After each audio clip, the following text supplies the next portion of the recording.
I have found that quite often I feel pretty at peace by myself. If I'm just doing my thing, I'm pretty happy. But then when I'm around other people, that changes. Because people tend to project their problems onto whoever they're around. So if somebody's unhappy with other people around them, that's going to be what they talk about. If they're not satisfied with their lives, that's what they're going to share and talk about. Maybe it's just that some of your friends and acquaintances are inclined to see their social life through a negative lens. So it's more likely to be conversations about something negative that somebody is doing or negative attributes of someone's personality. And that can be exhausting. You know, if I'm alone, it's my day off, it's my time away from everybody. It's not really that hard to go through a day and not really think one way or another about other people's shortcomings. I mean, why would I? If I'm out going for a quiet walk around my neighborhood, or I'm playing a computer game, or I'm listening to an audiobook, or doing some writing, or taking pictures of nature, or whatever it is I might be doing to spend my time, I don't have any reason to be thinking about what other people are doing or are not doing, or what their strengths or weaknesses might be. I'm just spending time doing something that I've personally chosen to do. But once you add other people to the mix, then suddenly they start dragging you into this attitude of drama. And then they want to talk about what they don't like about their boss, or what they don't like about their peers, or what somebody did to them or something. And the worst part about it is they automatically assume that because you're their acquaintance or their friend, that you're supposed to take a position on this.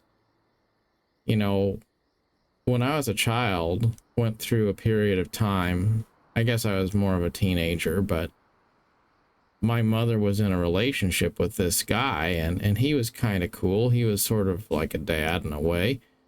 He wasn't my dad.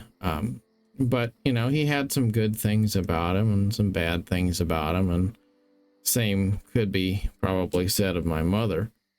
But there was this period of time where they were at odds with each other, and I really just wanted to spend time with him. I didn't, you know, I did not care about whatever their issues were with their relationship. But there was always this pressure put on me to pick a side. And then as time went on, it became increasingly apparent that being neutral was a non-negotiable, and I would be punished by one or the other depending on what my stance was on basically who was good and who wasn't. And if I tried to just kind of just be and not worry about it, then I was viewed as part of the problem. And that's not a great experience, but it gives a good example of how people tend to interact socially with each other.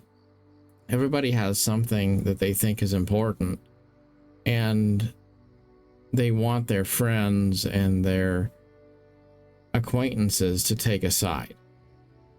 They want to drag other people into it, and that's not good. It's not good to be drug into stuff like that, because then you're devoting mental energy to things that are not uplifting and things that are not positive. And this can manifest itself in the way of maybe career goals or topics about what you're trying to accomplish in your personal life. Just goals like, do you want to buy a house? What do you want to do with your property? What are your hobbies going to be? Everyone sort of compares themselves to other people. And then everyone has an idea of what they think good looks like and what success looks like. And quite often, as soon as you start talking about your personal life, what you're doing, then people will begin to project what they think you ought to be doing. They throw in their 2 cents about it, or they tell you what they're doing, but there's this sort of a subtle message along with it that they are judging you, or they think that you should be doing something different with your life or your resources. And then you kind of feel like you maybe have to give an answer, give an account, explain why you're doing what you're doing or why you're not doing something. And the truth is, these people don't need any validation from you. You can live your life. You can do what you choose to do just because that seems like it's fair in your eyes. You don't have to go out there and just, make a point to defend yourself to people who ultimately you owe them nothing, and that's hard though, to learn to just be yourself and not always feel like you need to put yourself on the defense to tell people, here's why I'm doing what I'm doing. Really, it's really nobody's business, but it's certainly not necessary to always be explaining and always be in the mindset that you have to look at what other people are doing and then kind of make a case for why you're not going to do it too. But it all goes back to that premise of negative things that can happen when you're too close to other people. And it doesn't mean that you want to be an island. You don't want to be totally isolated from everybody. That's not exactly a healthy way to go. But you don't want to be so mired down with everyone else's drama that you don't have the ability to be neutral. And I do think that if you find yourself in that position where every time you're around people, maybe certain people, you start feeling like you're more likely to be sucked into negative conversations, judgmental conversations, things that sort of imply that life isn't good enough the way it is, things that make you feel like you need to up the ante and be more than what you are because that's kind of what everyone expects of you, and all of those sorts of things. Then at that point, that's where you kind of want to be comfortable cutting things off. And I will also add that you can't exactly cut people off entirely. And the reason for this is because sometimes we have people in our lives who are not really willful friends necessarily. They might see us as friends, but the truth is they're in our lives because our paths are aligned at the time. They can be coworkers and things like that, where no amount of trying to simplify your life is going to change the fact that you're going to have some people in your life who are just there. They're there, and sometimes the things that they do are not uplifting, and that's okay.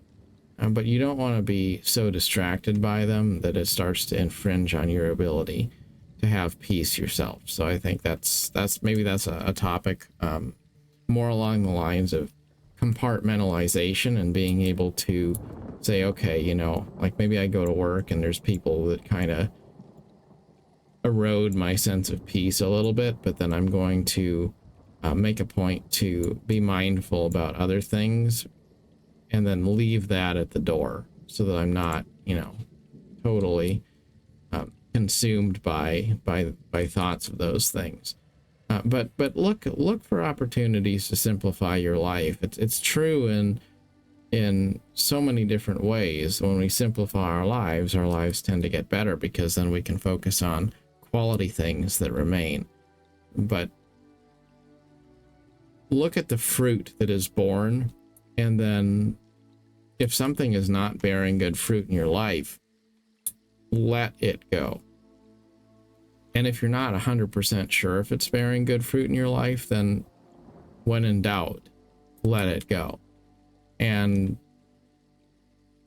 be aware of how things make you feel. Like, does time spent with people, do these conversations that you are having, do they make you feel more inspired to be the best version of yourself, or do they make you feel more frustrated? Do they make you feel, you know, unclean afterwards, in the sense of, you know, you ever have a conversation, like it's easy to get into a conversation, maybe it's just, you know, gossip about somebody, or, you know, water cooler banter or whatever, and then afterwards you're like, you know, that's just not that wasn't an uplifting conversation. I probably could have just, you know, not indulged in that at all.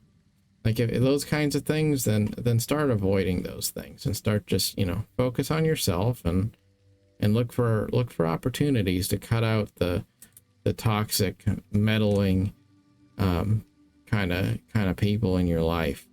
And you know, it's not easy sometimes, because we can't cut out everybody in our lives, and you don't want to cut out everybody all the time entirely, but you do want to minimize the things that tempt you to be in a state of mind that's not uplifting, especially when you start to realize, as you work on yourself, as you kind of become more at peace with your life, you start to realize that when you're alone, then you're in this neutral kind of a state, and you're not frustrated about anything, you don't have any problems. But then when you get to be around other people, then those people start to disturb that peace, and they start to add you know, thoughts into your mind that are not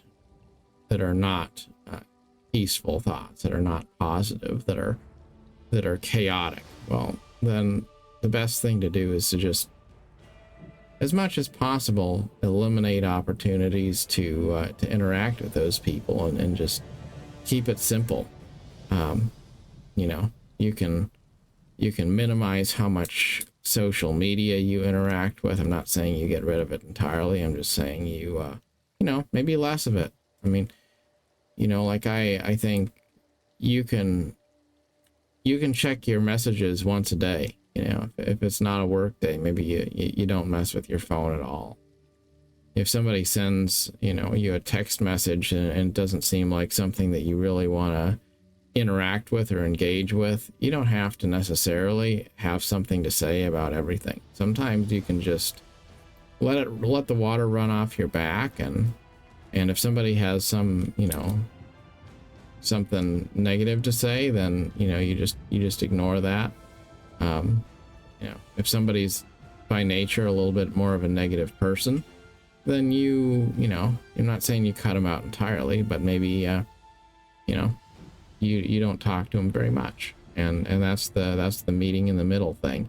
Doesn't mean that you totally cut off people and say, you know, I have this ridiculously high standard and I'm gonna just isolate myself. I'm not saying that, but sometimes it's you know, it doesn't matter how much you work on yourself.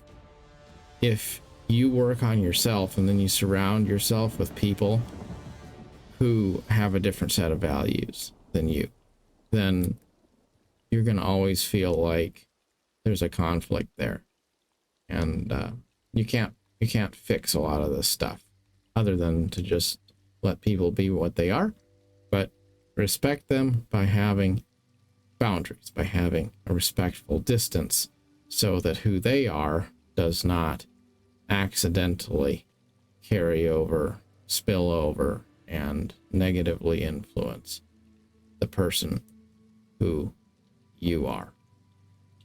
So less is more when it comes to relationships and all the people that can add a sense of chaos and disquiet into our lives. That's the topic of today's little talk. Look for opportunities to surround yourself with things that give you a sense of peace and joy in all that you do. Till next time, thank you for watching.